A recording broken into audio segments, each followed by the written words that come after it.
This code is the add and even counter.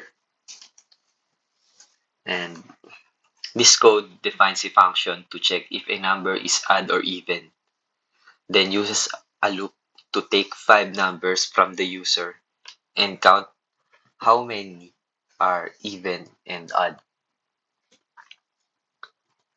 This program defines a function to classify a single number, then uses a loop and conditional logic to process 5 numbers and tally the counts.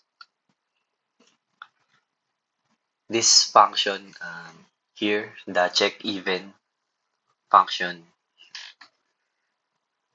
check even add num. This function takes one integer argument, the num. Then it uses this code also uses the modulo operator here to check for evenness. If num percentage 2 equals to 0, the number is even and the function returns the string even. And otherwise, if the condition is false, the number is odd and returns the string odd. So for the main program, it initializes two variables, even and add count, to 0 to store the running totals.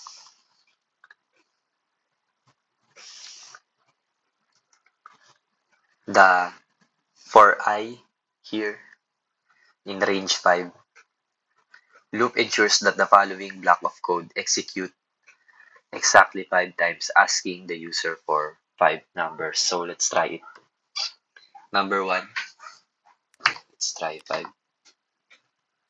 9, 10,